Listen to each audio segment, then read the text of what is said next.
We will continue with our lecture on heat utilization in furnaces. We have seen in earlier lecture that gross available heat and net available heat, they are in fact the criterion of heat utilization. Also we have defined and tried to calculate the fuel consumption, and there we have told that fuel consumption is gross available heat required per unit of time divided by gross available heat per kg of the fuel.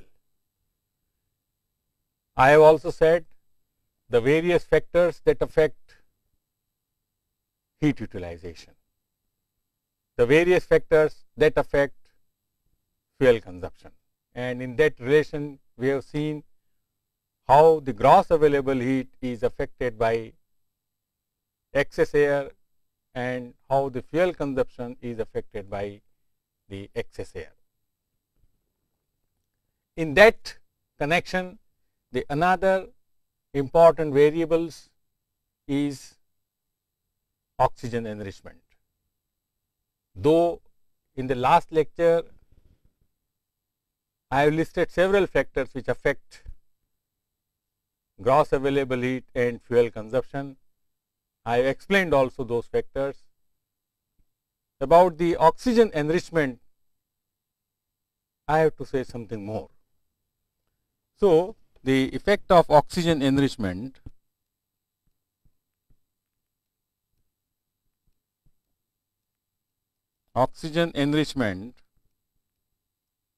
on heat utilization.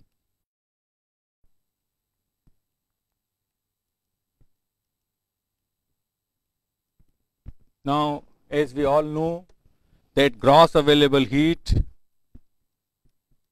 that is equal to calorific value of the fuel, calorific value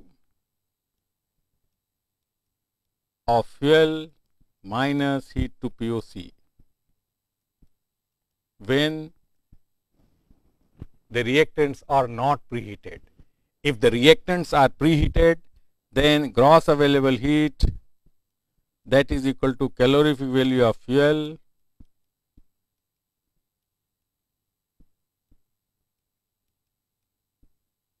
plus sensible heat in reactants,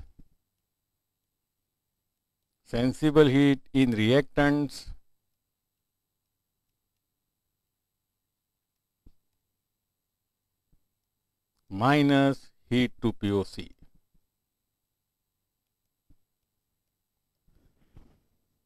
So, in principle the gross available heat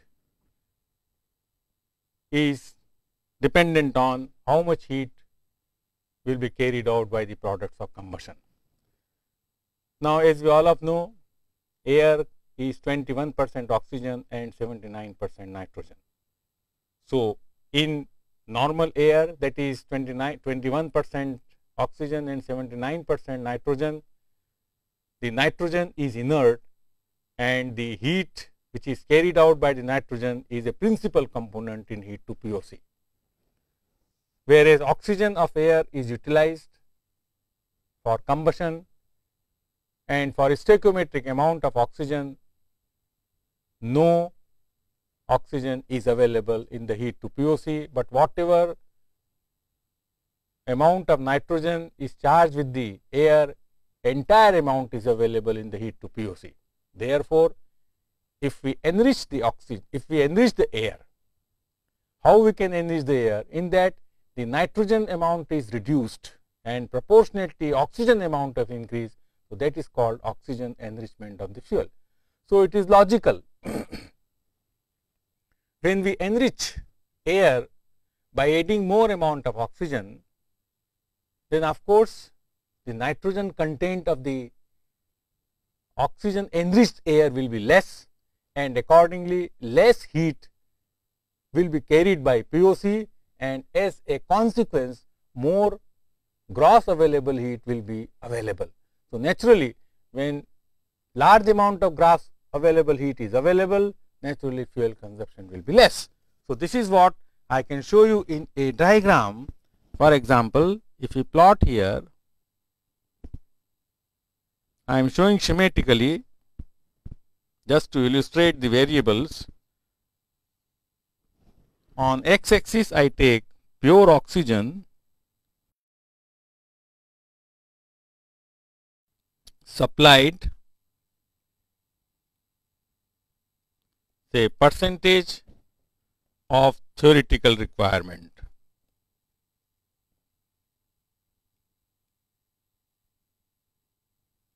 and on y axis I plot gross available heat as percentage of calorific value of the fuel. So, as such, if it is 0, this is 100, and somewhere here is 21, and somewhere here is 20, 40, 60 and 80. That means you are enriching air by oxygen. So, for a process critical temperature T is equal to 25 degrees Celsius, all the heat will be available. Now, as the temperature or the critical process temperature of the furnace increases, for example, if we take say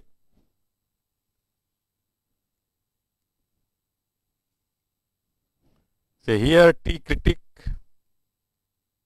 that is equal to say 1600 degrees Celsius, and here T critic, that is equal to say 800 degrees Celsius, and this is also T critic. So, all that it says that as we enrich the oxygen, that as we increase the amount of oxygen in the air, the gross available heat increases. Now, somewhere here we have the in terms of percent O2 in enriched air.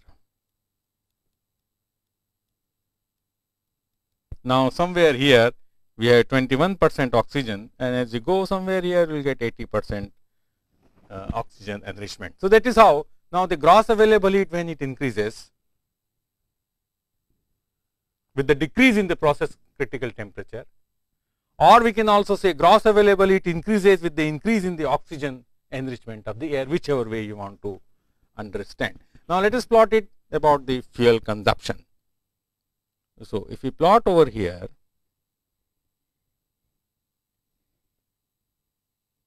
the x axis is same as this one. I am not writing x axis once again, is the same whatever I have written for the left hand side of the diagram. It goes from 0 to 100. Of course, 0% of that means a 21% enrichment, and here I am plotting here relative fuel consumption,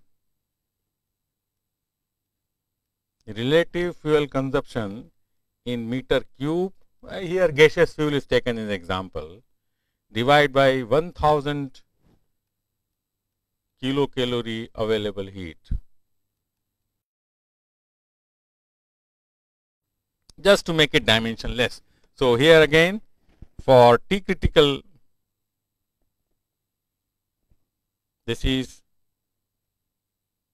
T critical equal to 25 degrees Celsius, because there no heat will be taken out. So, naturally the fuel consumption will be minimum. So, if we increase the process critical temperature, for example, we go to 1200 degrees Celsius, and this is what that is equal to 1200 degrees Celsius, and if we further increase, for example, around 1600 degrees Celsius, that is equal to 1600 degrees Celsius. So, what it all says is that the fuel consumption, it rather decreases with the increase in the oxygen enrichment. Also, fuel consumption is more when the process critical temperature is high.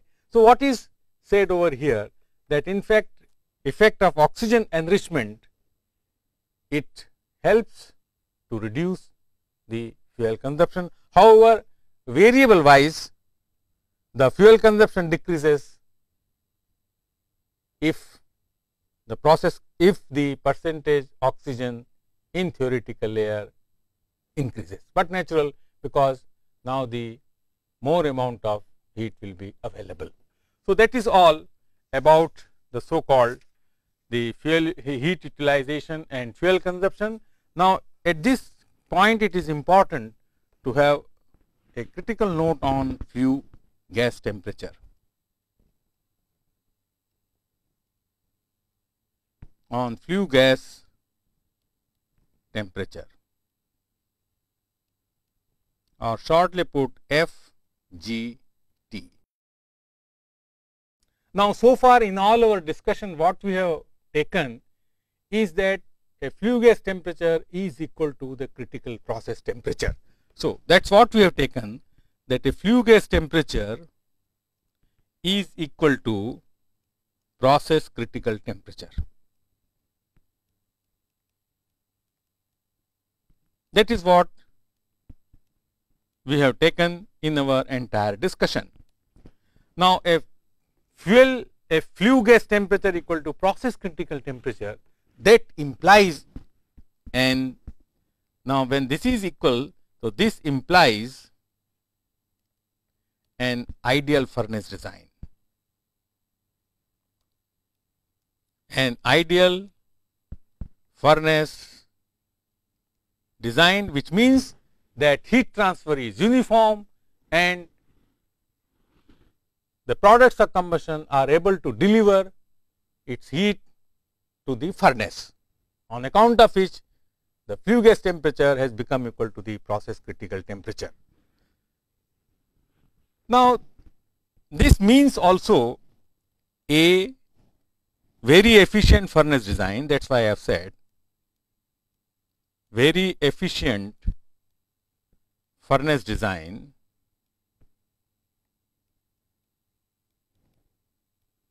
that means heat transfer from POC to the furnace or to the charge is very uniform. The entire volume of the furnace is uniformly heated. That is what an ideal furnace design means. It also means that the critical process temperature requirement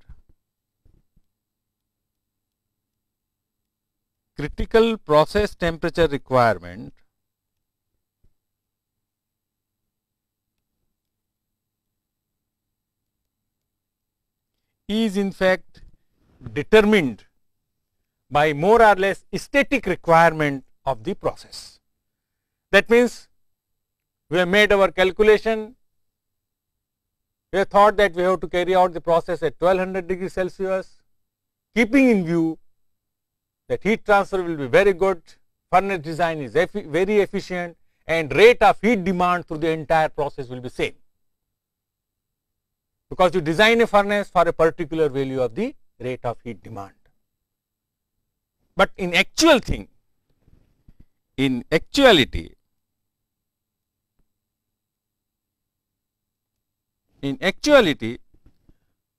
under many operating conditions, the controlling requirement is the rate of heat demand. To meet higher than normal heat demand, what is required? You have to have a temperature difference between POC and the furnace or in the charge to be very large. Why you should have a larger temperature difference? Because then flow of heat will be very large. Now, in this particular case, if the furnace is not designed for high heat transfer rate, what will happen? Very high flue gas temperature will be obtained. I repeat once again, in reality, to meet higher than normal heat demand, larger temperature difference between the products of combustion and the furnace charge is required naturally. Then the heat flow will be fast, because the flow of heat is proportional to temperature gradient. If the furnace is not designed for higher rate of heat demand, of course, the flue gas temperature in that particular case will be higher than what you have thought of it. So, what I mean to say from here, that it is the rate of heat demand that is important for a particular flue gas temperature. It may not be necessary that the flue gas temperature will always be equal to the process critical temperature. If you have higher heat demand, higher temperature difference, that is fast, and higher temperature difference is required for the faster flow of heat, and faster flow of heat will result in the higher flue gas temperature. In another situation, if we have the lower heat demand, a fuel rate in excess of process needs will rise the flue gas temperature and possibly material temperature also. So, what in summary, what I want to say, that the flue gas temperature, it also depend upon the rate of heat demand and furnace design. You design a furnace for a particular value of the heat demand. If for some reason higher rate of heat demand, for higher rate of heat demand, you have to have higher temperature difference, and in that case the flue gas temperature will be higher. In another case, when there is a lower heat demand and you are using the same amount of fuel, then also the flue gas temperature will be higher and also material temperature will be higher. So, what it leads to is that it may not be necessary that all the heat available in the flame and POC is utilized in the furnace and process. That is what the important thing I want to say, that depending on the heat of demand, a flue gas temperature can be higher than the process critical temperature. A flue gas temperature can be higher depending upon the areas in the furnace where overheated areas or underheated areas. So, that is what it means, and it can also be said that it is not always necessary that all the heat available in the flame and POC is utilized in the furnace and process. So, therefore, the available heat criterion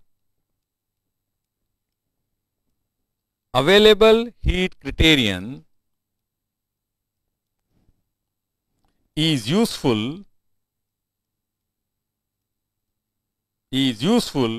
for fuel combustion process.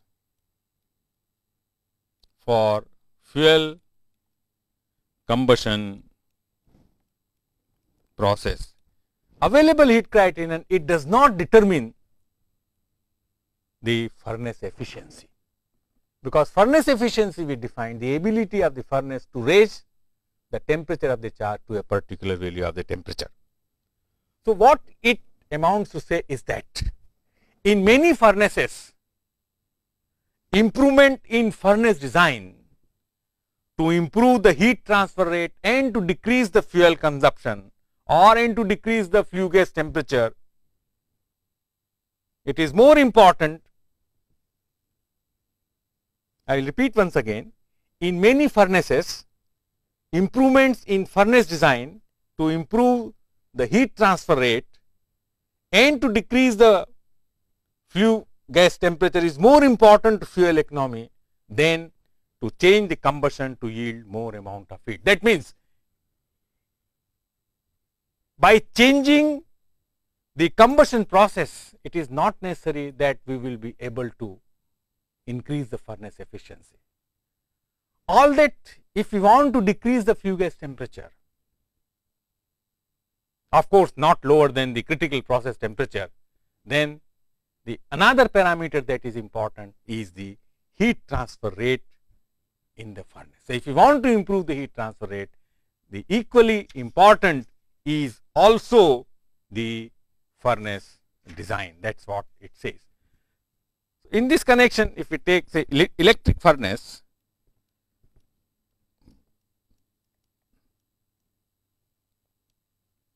now in the electric furnace all the heat will be available and we can say it is a gross available heat, because there is no products of combustion are created. So, whatever amount of heat is obtained through the electrical charge, all the heat will be available for the process, and therefore, electric energy is favored in contrast to the fuel heating, because in the fuel heating the POC heat is not available to the furnace, whereas in electric heating all the heat is available.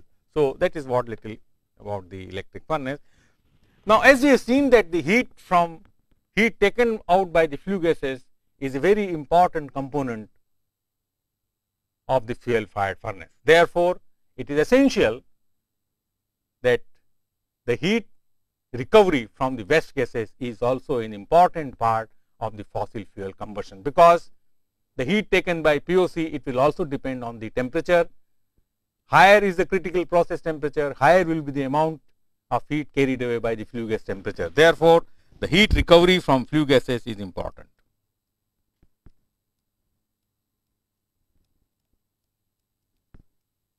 Heat recovery from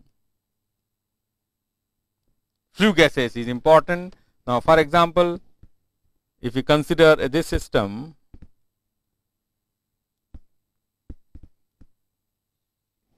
say here hot flue gas,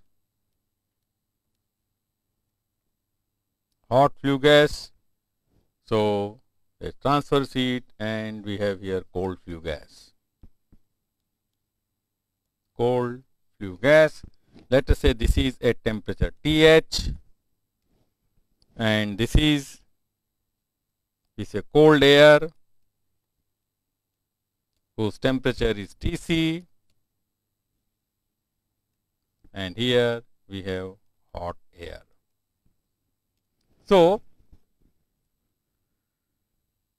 the heat recovery from flue gas consists of, you first of all recover the heat of flue gas and then use this heat to heat, for example, air or gaseous fuel. So, here in order to define, let us say, the base temperature for all these calculation is temperature of cold air. Temperature of cold air.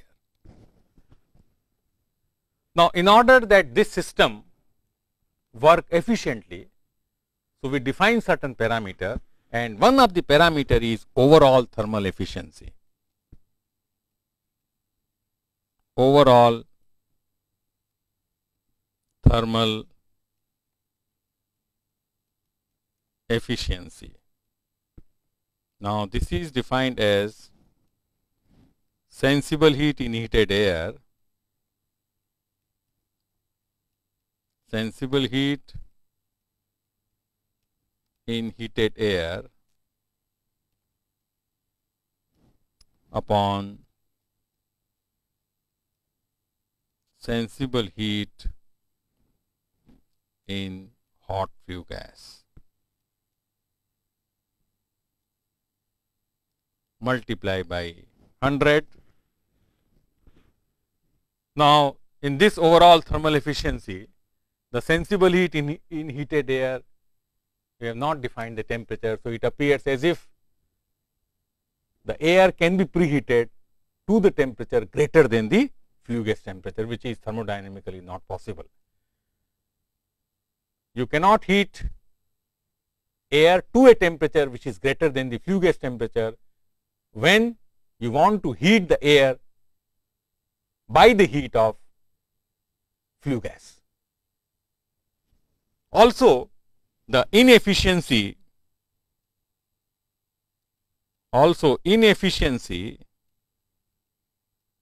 they are because of two factors. One is the heat losses that we have not considered in this definition. Another, because these heat losses will be through the walls or through the opening or whatever, and also heat leaving the exchanger. Heat leaving the exchanger. These two things, they are not addressed in the formulation of overall thermal efficiency. Therefore, we define another parameter which is called efficiency limit,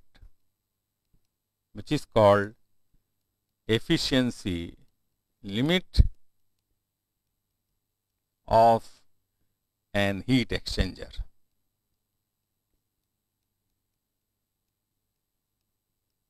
And this is equal to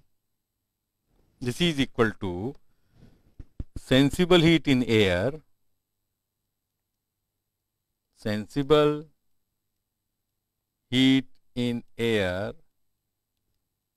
at hot flue gas temperature,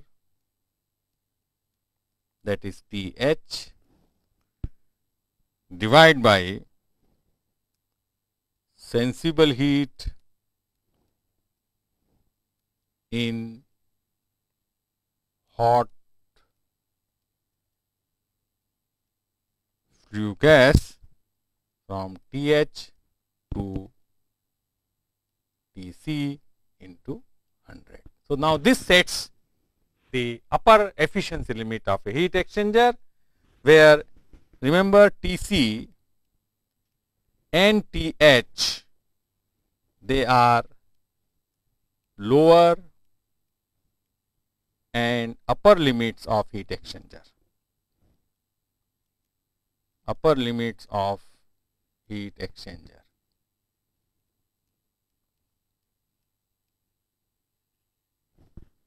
Now, if we want to compare the different heat exchangers, then we define a term which is called relative efficiency.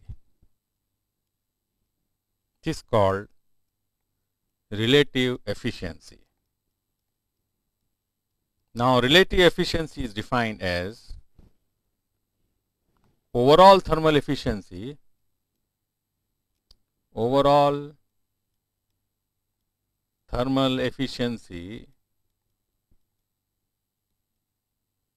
upon efficiency limit.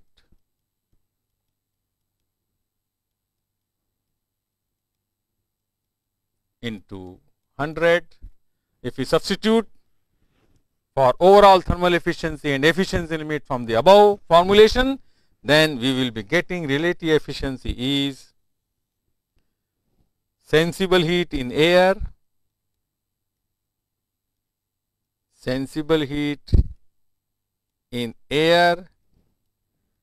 at preheat temperature upon sensible heat in air at hot flue gas temperature. Of course, you have to multiply by 100. Now, this particular definition of relative efficiency, it determines the capability of an exchanger to heat the air at a particular temperature. Now, on that basis of the relative efficiency, we can compare the two different heat exchanger. A heat exchanger will be good if it can heat the air to higher temperature in comparison to an exchanger which heats the air to a lower temperature for the same amount of heat. So, that is what this relative efficiency is, an important concept in deciding the heat recovery from flue gases through heat exchangers. Now, of course, we will take a problem to illustrate this particular concept. Now, here the two types of heat exchangers are available. One is the recuperator.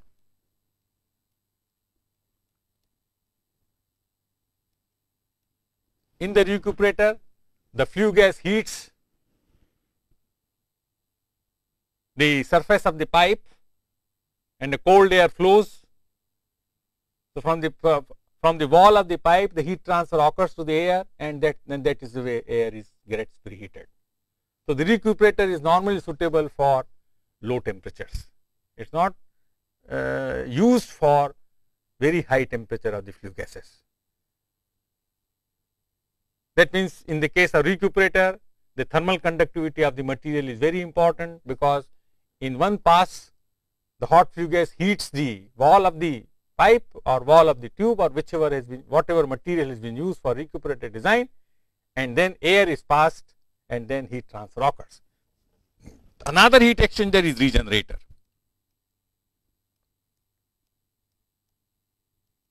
In regenerator, we have the heating element, for example, refractory bricks. So, in the first cycle, the flue gas is passed and the refractory bricks are heated up. In the next cycle, air is passed and the heat from the heating element or refractory brick is recovered to preheat the air. So, normally two regenerators are used, one for the heating cycle and another for the cooling cycle. In the heating cycle, the heating elements are heated. In the cooling cycle, the air is heated up. So, in the heating cycle, the heating element is heated and the second regenerator, it works in the cool cycle, and the second regenerator works in the heating cycle, and then the first regenerator acts as a cooling cycle. So, they work alternatively. What is important in the regenerator as a heat exchanger is that here the heating elements are used, for example, refractory bricks, and these bricks are heated by the flue gas and then the heat transfer occurs when air is passed into this. Now, with this we can understand little bit about the heat balance. So, simplified heat balance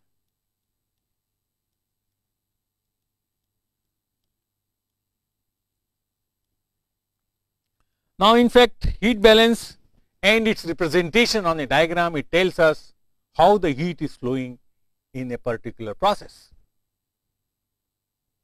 Now, heat balance, it simply consists of heat input that is equal to heat output. Now, in a very simple case, if we use the fuel fired furnace, so heat input, for example, we take say calorific value of fuel is the heat input, and that must be equal to, for example, we are heating a charge, then heat output will be heat to POC,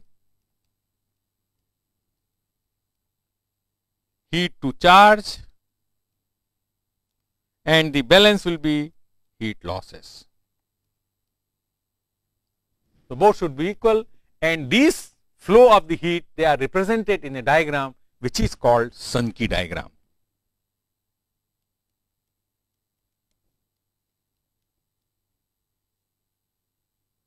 Now, in a Sankey diagram, one takes a box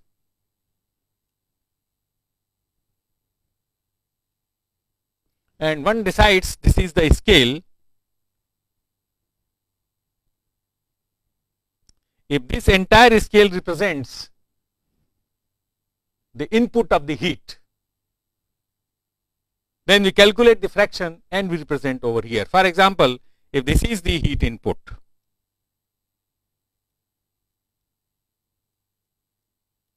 from here to here is the heat input. Now, we calculate heat to POC and then we represent, because this heat to POC is going out depending on its amount. This we can say heat to POC.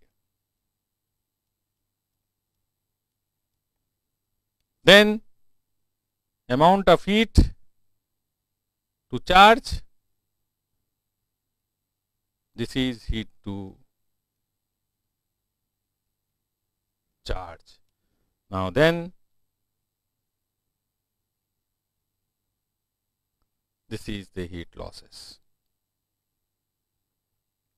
So, this particular diagram tells you the flow of heat, that is how the heat is flowing when it is charged into the furnace. So, these diagrams are very helpful in order to represent the heat flow and then to identify the areas of heat losses, to identify the improvement in the furnaces to identify the factors affecting the fuel consumption. Now, after doing this, let me take one particular example to illustrate what we have done. So, let us take a problem to illustrate whatever I have done on the heat utilization, gross available heat, fuel consumption and so on. I read out the problem. In an industrial furnace, fuel oil of composition 88% carbon, 11% hydrogen and 1% oxygen is burned, and products of combustion are analyzed as CO2 12.7%, CO 1.5%, oxygen 3.3% and nitrogen 82.5%. That means you must have noted that this is a case of incomplete combustion because CO is there in the flue gas.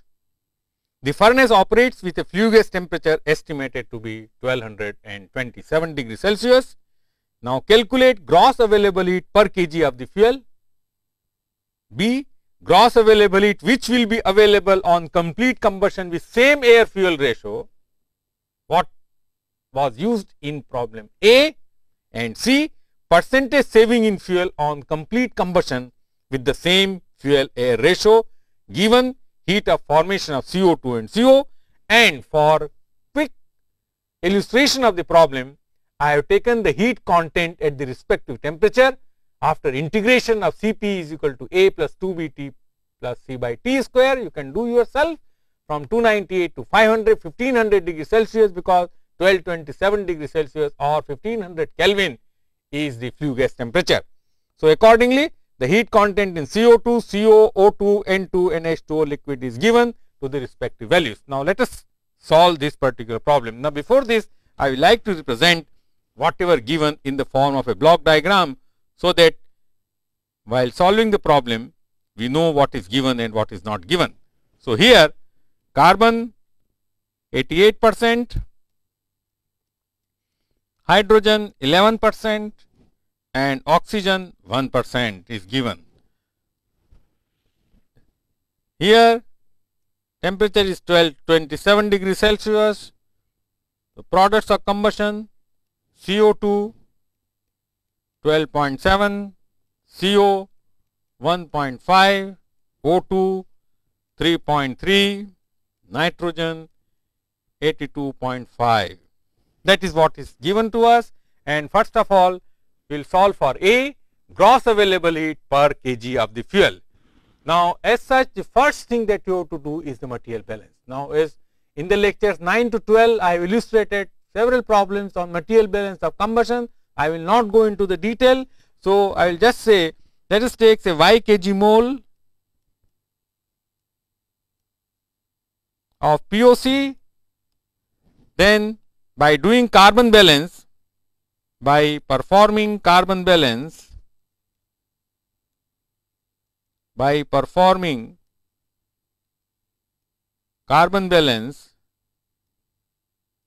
we can get value of Y that is equal to 0.516 kg mole. Now, once we get the value of Y, then we can determine the amount of POC. So, we get amount of POC CO2 that is equal to 0.0656 kg mole, CO 0.00774 kg mole, O2 0.01703 kg mole, nitrogen 0.4257 kg mole, and H2O that is equal to 0.055 kg mole. Now, note in the products of combustion, nitrogen is the maximum amount, and as I repeatedly said that nitrogen carries the maximum amount of heat. Now, once this is available to us, now we can calculate the heat carried by the POC from the respective heat content values. Now, here then we can calculate heat to POC.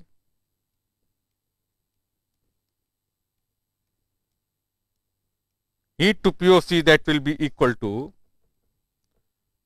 14780 into 0.0656 plus 0.0774 into 9291 plus 9711 into 0.01703 plus 0.4257 into 9186 plus 0.055 into 22,034.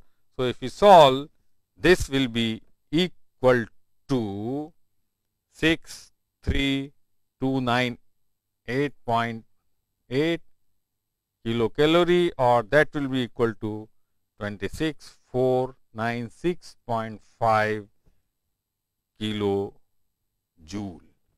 So, 1 calorie is 4.183 joule. Now, in order to find out gross available heat, that is equal to calorific value of fuel minus heat to POC. Now, in this particular problem, the calorific value of fuel is not given. So, we can calculate the gross calorific value of the fuel by the Dulong formula, which I have given in the lecture 2. So, utilizing the knowledge of lecture 2, if the calorific value of the fuel is not given, then we can use the Dulong formula to calculate the calorific value. And since in the heat content we used H2O liquid, so accordingly we will calculate the gross calorific value of the fuel. So, you recall that formula, gross calorific value of fuel, that was equal to 81% carbon plus 341% hydrogen minus percent oxygen upon 8 plus 22% sulfur, that was in kilocalorie per kg. We substitute all these values, then the gross calorific value will be getting around 45,330 kilojoule per kg. So, that is what we have got. Now, in this particular problem, you have to consider also that there is an incomplete combustion. So, due to incomplete combustion, the entire energy of carbon to CO2 is not being obtained in the furnace. So,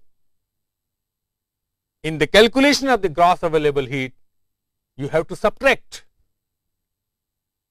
the calorific value of CO from the gross calorific value of fuel, because the gross calorific value of the fuel, when we calculate, we consider complete combustion. So, we have to subtract the calorific value of CO from the gross calorific value of the fuel, that we have calculated 45,330. So, if we calculate the calorific value of the CO, then so we can calculate now calorific value of CO, CV of fuel. Again, you have to consider the reaction CO plus half O2, that is equal to CO2. So, from here one can calculate what will be the heat of reaction for this, and accordingly one can find out what is delta HFCO. So, if I do all this, then the CV of the calorific value lost due to incomplete combustion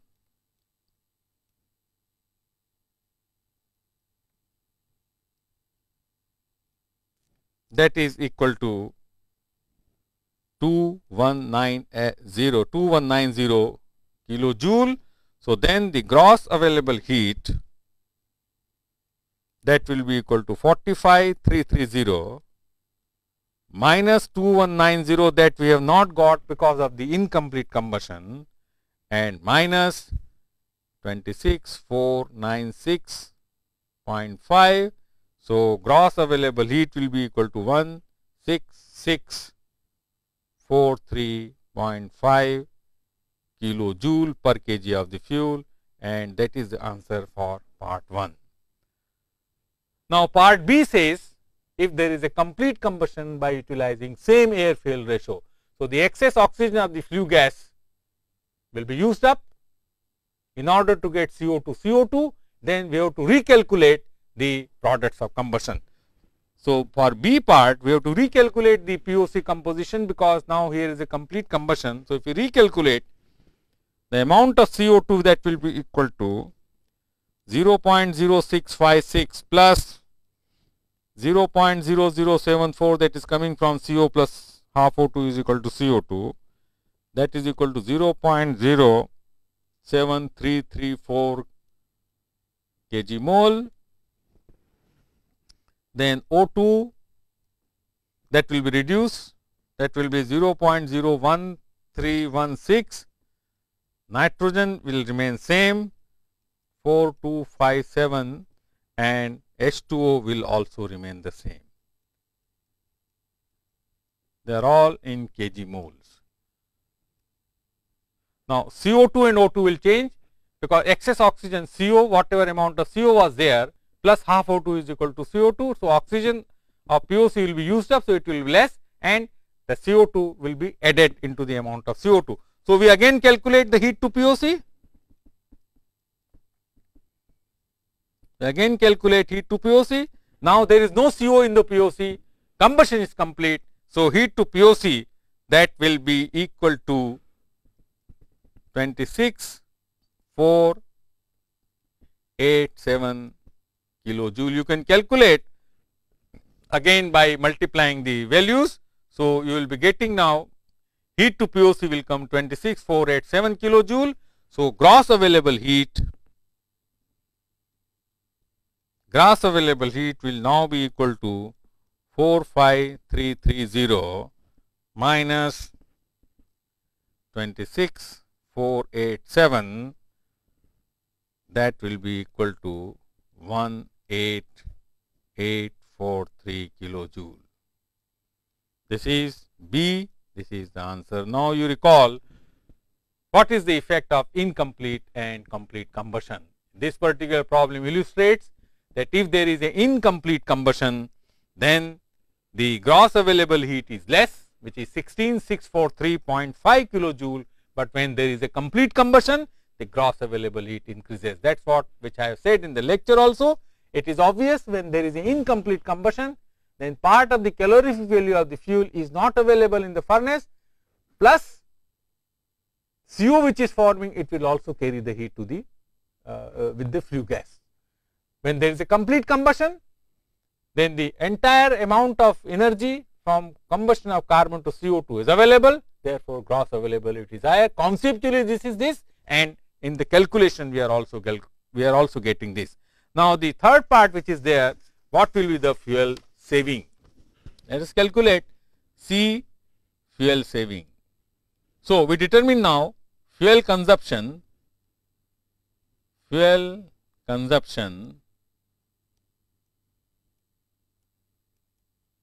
the subsequent I will write FC. So, FC incomplete combustion,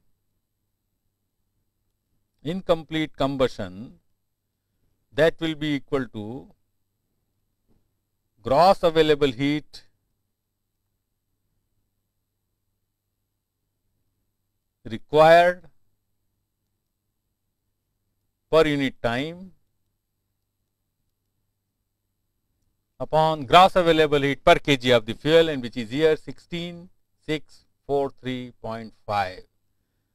Same fuel consumption on complete combustion, that will be equal to same gross available heat required per unit time upon 18843. So, that is how we also said how to calculate the fuel consumption. The fuel consumption is simply gross available heat required per unit of time divided by the gross available heat per kg of the fuel. So, in both the cases we have determined the fuel consumption. Now, we can take the ratio, say F fuel consumption on incomplete combustion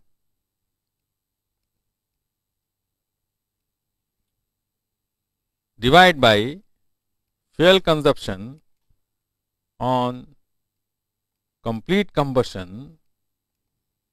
Now, since gross available heat required per unit of time is same, whether you have incomplete combustion or whether you have complete combustion, that does not matter.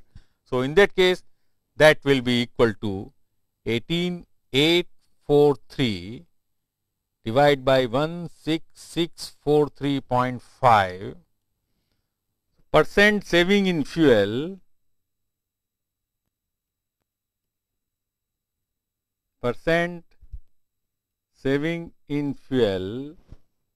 that will be equal to fuel consumption for incomplete combustion upon fuel consumption when complete combustion minus 1, that is equal to 18443 on 16643.5 minus 1.